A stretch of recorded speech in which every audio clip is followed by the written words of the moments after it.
Welcome. I'm Doug Morgan, and you're listening to Uncommon Sense, where we hunt for the truth in the topics you're not supposed to talk about, Christianity and politics.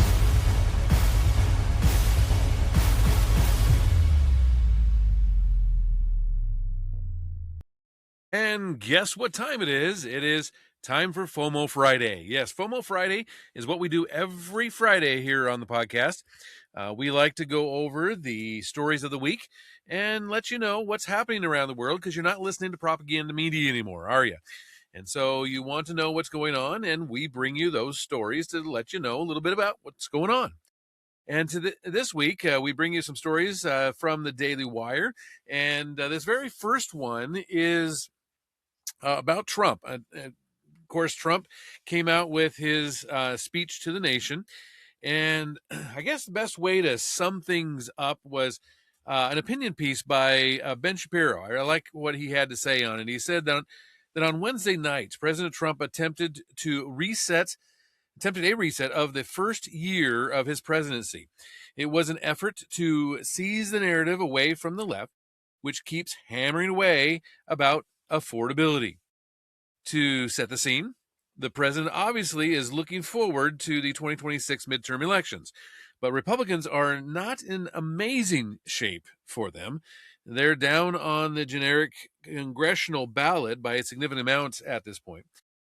If the elections were held today, there is a high likelihood that Republicans would lose somewhere in the neighborhood of about 20 seats. With that said, the president is attempting to convince Americans that things are getting better. It was great that he showed charts, a Reagan-esque move. President Reagan used to do this back in the 1980s. He would do a national address, and he would take out actual charts and try to educate the American people about what was happening. President Trump did that last night. He showed Joe Biden's price increases and Trump's price decreases in a wide variety of areas, ranging from hotel rates up 37.4% under Joe Biden, down 5.1% under Trump. Propane rates 24.9% up under Biden, down 4.2% under Trump. Gasoline up nearly 31% under Joe Biden and down 7% under Trump.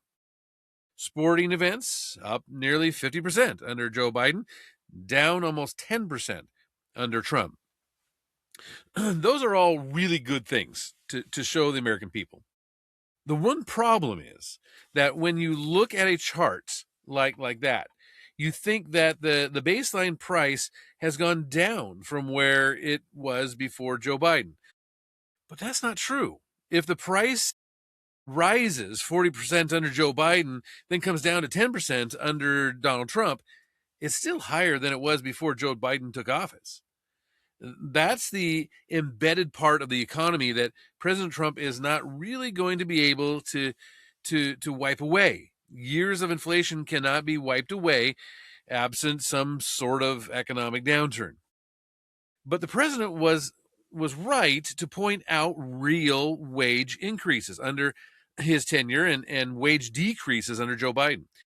The private sector wage growth averaged $1,048 since he returned to the White House, versus losses of almost $3,000 under Joe Biden. The president showed that new yearly mortgage costs increase under Joe Biden was up almost $15,000 versus Trump's new yearly mortgage cost decrease down almost $3,000.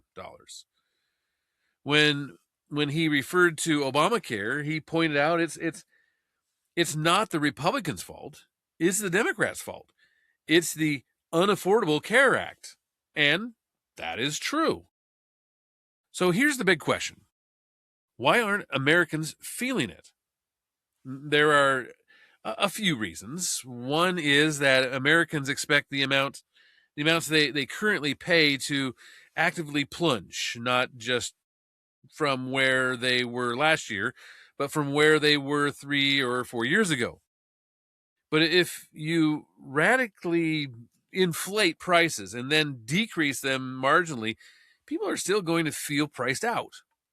A second reason is that many of the items the president cited as having dropped in price are not the items that Americans most commonly buy. The number one complaint you will hear from Americans right now about pricing is in the grocery store. And if you're shopping for a family of 4 for a week of food, you're now paying in some cases 30 to 40% more than you were just 3 or 4 years ago. And if the price, if the places that you most often shop are the places where you feel the most inflation and the most unaffordability, well, that's going to stick in your mind. Yes, mortgage rates might be down, but how many people are actually taking out a new mortgage this year in the United States? Not very many. And if the thing you buy most frequently is up in price, you're going to feel pressed. And if the thing you buy once every 20 years is down in price, you're not going to feel that quite as much because your last comp wasn't last year. Your last comp was probably 10 years ago or 15 or 20 years ago. If your last mortgage was taken out at 2.5% under the George W. Bush administration, and your new mortgage is being taken out at 5.75 under the Trump administration, you're going to feel like things are more expensive, even though the mortgage rates are down from where they were a year or two ago. But I've been saying for a while that affordability is kind of a weasel word. Affordability is vague. Affordability is a feeling. You can't ask people, are things affordable? And expect them to say yes. Virtually no one who is truly wealthy thinks of things as affordable for, that's just the way it is. But you have to move dramatically up in the income ladder in order to for things to feel affordable. When you think about whether things are affordable or not, what you mean is, am I thinking about the price of the thing that I'm buying? Affordability is a feeling. It's not a statistical fact. Thus, President Trump dove into the facts, which was necessary and good, but it's probably not going to make a ton of difference. I mean, I think what we're going to see from Trump is I think we're going to see him kind of hammer this home for a while now, and that's good. But one speech here is probably not going to move the needle much in my estimation. So anyway, one of the other things that happened this week, and we know about the Brown shooting, the Brown University shooting, where 2 individuals were killed and some were wounded. Well, I guess some good news. The suspect in the Brown University shooting has been found, and he has been found dead from a self-inflicted gunshot wound inside a New Hampshire storage facility, according to Fox News. Providence Police Chief Oscar Perez identified the suspect as Claudio Manuel Bez Valente, who is 48, or was 48, a former Brown student and Portuguese national, whose last known address was in Miami. Now, Valente is a legal permanent resident who attended Brown as a physics student in 2001. He re-entered the country in 2017 as a green card holder, and authorities believe that he acted alone. Authorities confirmed that Valente killed MIT professor Nuno Loreno. I'm going to mess this one up, but it's Loreno, I guess is how you pronounce that. I even practiced that one, but anyway, he did kill him in his home, less than 50 miles from Brown University. Now, Valente previously attended the same university program as the professor in 1995, according to the U.S. Attorney for the District of Massachusetts. Now, law enforcement traced the suspect to a rental car location in Boston and then to a storage facility in New Hampshire, where he was found deceased via a self-inflicted gunshot wound, as we said, along with the satchel seen on the video footage and 2 firearms. Now, this marks the end of a 6-day-long manhunt that spanned 3 states and involved local, federal, and state law enforcement. Quote, "I know this has been hard on all of us over the past 5 days," says Providence Mayor Smiley, as he said on Thursday night at a Thursday night press conference. Quote, "Minutes have felt like hours, but the people of Providence have done what we're best at. We've leaned on one another, come together and supported one another, and showed the nation that a tight-knit community and what it looks like. Tonight, our Providence neighbors can breathe a little easier," Smiley said. So, like I say, at least we're getting some resolution to that, and that's a very good thing. Speaking of resolution, and this was a really good thing. The House of Representatives on Wednesday approved a bill that would prohibit doctors across the country from performing transgender surgeries on minors or giving gender-confused kids puberty blockers or cross-sex hormones. That would be awesome, wouldn't it? The legislation introduced by outgoing Representative Marjorie Taylor Greene passed 216 to 211. Under Greene's proposal, doctors who provide transgender procedures to children would face steep fines or up to 10 years in prison. Quote, "One of the most serious responsibilities we have is adults, and particularly those of us who are elected and hold power when it comes to legislating and lawmaking, is to protect children. Today, the House is delivering on what the American people voted for." This is what Greene said from the House floor. She also said, "Most Americans agree that kids just need to grow up before they do anything radical, like a mastectomy on a 15-year-old girl, or castrate themselves through surgery, or even take dangerous drugs that have long life effects." Well, Democrat Representative Henry Saylor from Texas, Donald Davis, North Carolina, Gonzalez from Texas joined the 213 Republicans in backing the measure. That's good. 4 Republicans, including Representative Gabe Evans of Colorado, Brian Fitzpatrick of Pennsylvania, Mike Kennedy of Utah, and Mike Lawler of New York, actually voted against the bill. I wouldn't want to have that on my record, but anyway, more than 3 dozen Republicans co-sponsored the proposal known as the Protect Children's Innocence Act. The procedures prohibited in the bill include giving males who identify as girls estrogen and females who identify as boys testosterone.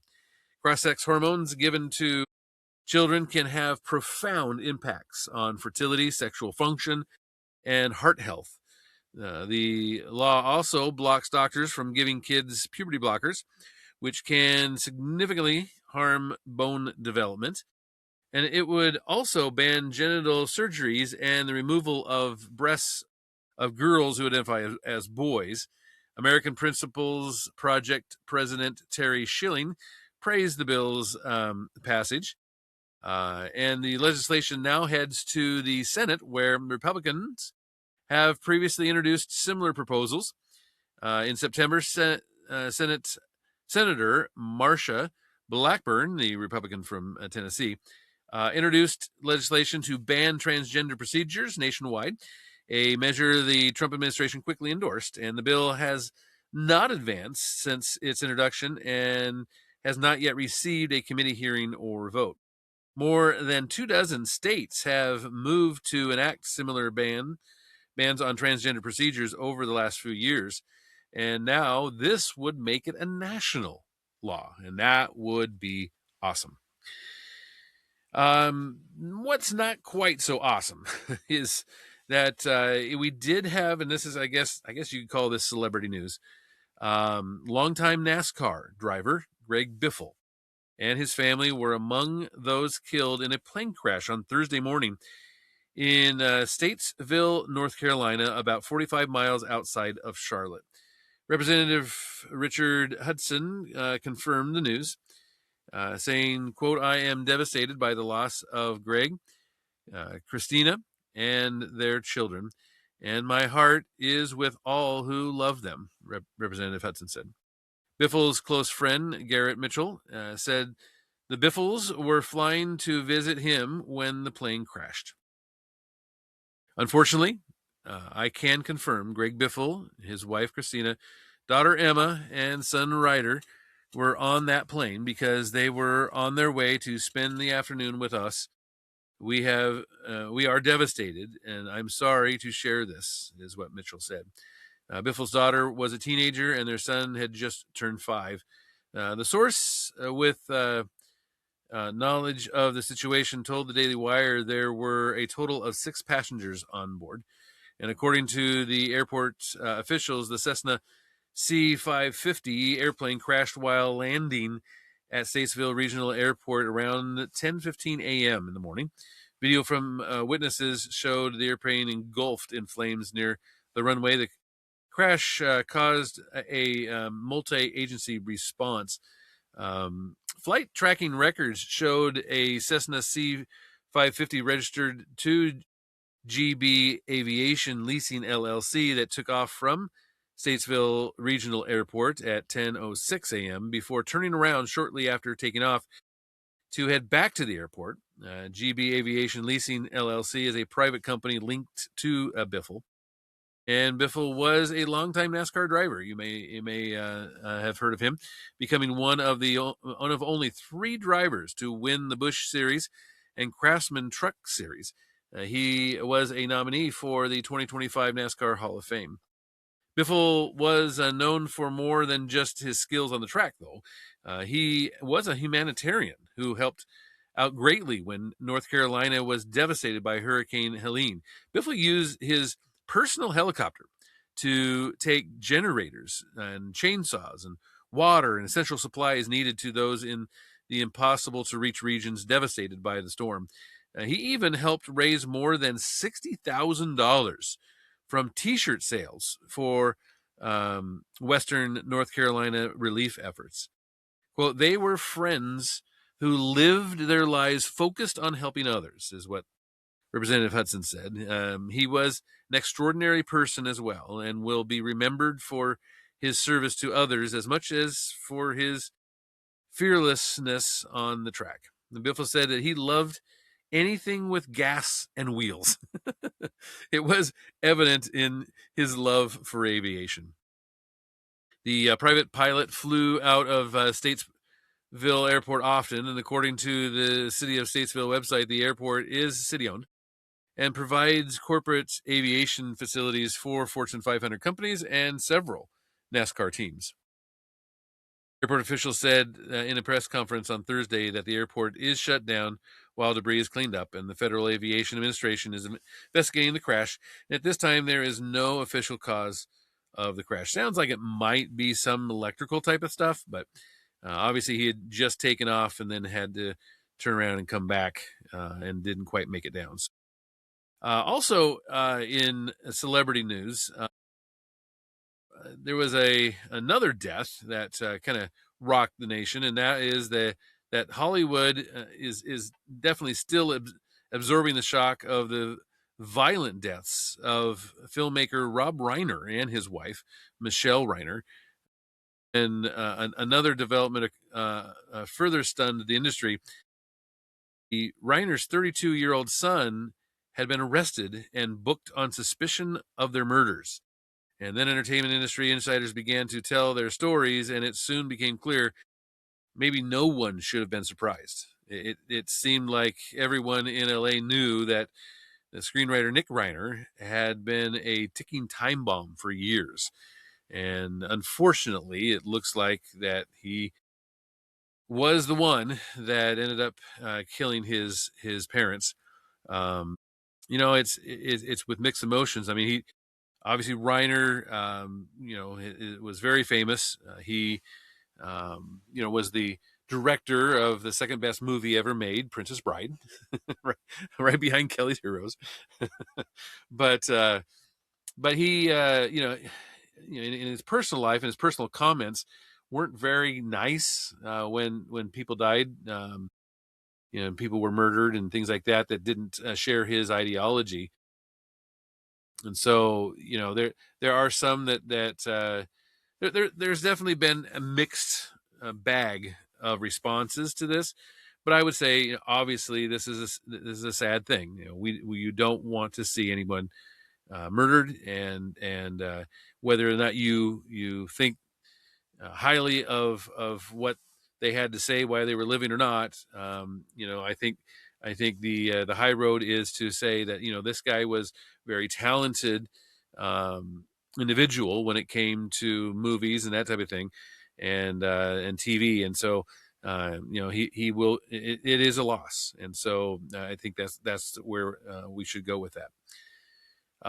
But lastly, I wanted to share with you some a story, and it's kind of irking some of the liberals out there. So I guess I should probably put a warning on this story that if you don't have a conservative ideology, or you just don't like Trump, you're probably not going to like this story. And it might trigger you. So maybe we should say that this is a trigger warning, right?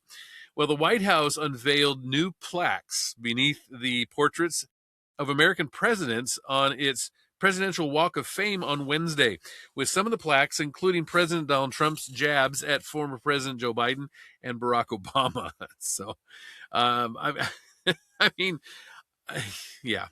The Presidential Walk of Fame, which is located along the outside wall of the West Wing, includes biographies for every U.S. president. White House Press Secretary Carolyn Leavitt said that Trump, as a student of history, wrote some of the descriptions himself, which is evidence, as much of the sentence's structure and grammar is reflective of the president's unique style, usually seen in his social media posts. Instead of a photo of Biden for the former president's portrait, the White House displays a image of an auto pen. so, so instead of his picture, it's a it's a picture of an auto pen, since he was the auto pen president.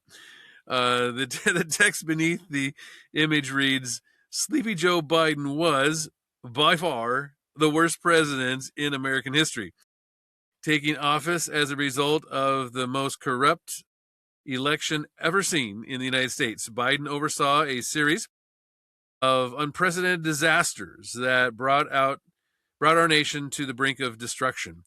His policies caused the highest inflation ever recorded, leading the U.S. dollar to lose more than 20% of its value in 4 years. His Green New Scam surrendered American energy dominance, and by abolishing the southern border, Biden let 21 million people from all over the world pour into the United States, including from prisons, jails, mental institutions, and insane asylums. His Afghanistan disaster was among the worst humiliating events in American history and resulted in the murder of 13 brave American service members, with many others gravely wounded. Seeing Biden devastating weakness, Russia invaded Ukraine, and Hamas terrorists launched the heinous October 7th attack on Israel. Nicknamed both Sleepy and Crooked, Joe Biden was dominated by the radical left handlers. The biography continues by saying that they and their allies in the fake news media attempted to cover up his severe mental decline and his unprecedented use of the auto pen. Following his humiliating debate loss to President Trump in the big June 2024 debate, he was forced to withdraw from his campaign for re-election in disgrace. Biden weaponized law enforcement against his political opponent, while also prosecuting many other innocent people. He left office issuing blanket pardons to radical Democrat criminals and thugs, as well as members of the Biden crime family. But despite it all, President Trump would get reelected in a landslide and save America, all in caps. So the plaques for President Obama refer to him as one of the most divisive political figures in American history and blast his handling of the foreign policy and Obamacare.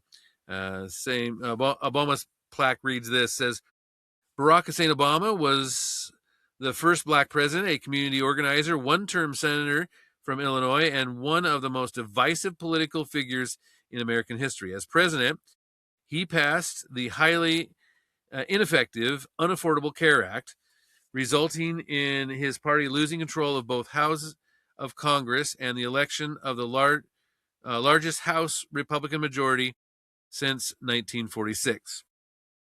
He presided over a stagnant economy, approved the terrible Iran nuclear deal, and signed the one-sided Paris Climate Accords, both of which were later terminated by President Donald J. Trump. Under Barack Obama, the ISIS caliphate spread across the Middle East. Libya collapsed into chaos. Russia invaded and took Crimea in Ukraine. And he crippled small businesses with crushing regulation and environmental red tape, devastating American coal miners, and weaponized the IRS and federal bureaucracies against political opponents. Obama also spied on the 2016 presidential campaign of Donald J. Trump and presided over the creation of the Russia hoax, the worst political scandal in American history. His hand-picked successor, Hillary Rodham Clinton, would then lose to the presidency to Donald J. Trump. Trump's plaque for President George W. Bush was far more friendly, but it still took a shot at Bush over the wars in Iraq and Afghanistan, saying, quote, the son of former President George H.W. Bush, George W. Bush, was the governor of Texas when he won the hotly contested 2000 election for president. His administration was largely defined by the events of September 11, 2001, the destruction of the World Trade Center, after which he led the war on terror. President Trump created the Department of Homeland Security, but started wars in Afghanistan and Iraq, both of which should not have happened. He also enacted tax cuts, expanded Medicare, signed the No Child Left Behind education bill, and launched the President's Emergency Plan for Aid Relief. That's the PEPFAR.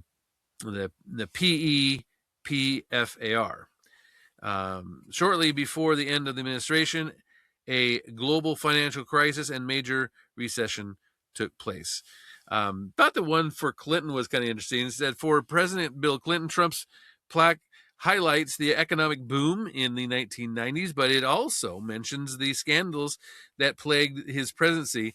The end of the Clinton biography states, quote, in 2016, President Clinton's wife, Hillary Clinton, lost the presidency to President Donald J. Trump. Ronald Reagan's, though, was good, too. Ronald Reagan says won the Cold War and transformed American politics and conservative movement. Before entering the White House, Reagan was a Hollywood actor, president of the Screen Actors Guild, governor of California, and for decades, a leading voice in American conservatism. As president, he enacted tax cuts, provided over a thriving economy, and rebuilt the American military. He survived being shot by an assassin and confronted the Soviet Union by striking moral clarity, labeling it as an evil empire, and putting unprecedented pressure on the communist menace known as the Great Communicator. He was reelected in a landslide in 1984 and left office with high approval, having restored national confidence, spirit, and will. He was a fan of President Donald J. Trump long before President Trump's historic run for the White House. Likewise, President Donald Trump was a fan of his. So anyway, he actually wrote his own as well. you can only imagine how that went, how that has gone down. But I would say this. I mean, there's, like I say, there's a bunch of people that are definitely, very upset over this type of thing. I don't see it as a anything to get upset over. I mean, if you go to a national park, you're going to see plaques and things that say, this was formed, 55 billion years ago or whatever, and of course that's not true. And so, plaques are what they are. They're they're written by people and people with an agenda. And in this case, it's kind of funny if you really get thinking about it. So anyway, I'd love to hear what you think on it. Of course, you can always do that at uncommonsensepodcast.com. Thank you very much for listening. This podcast is a production of Morganite Communications.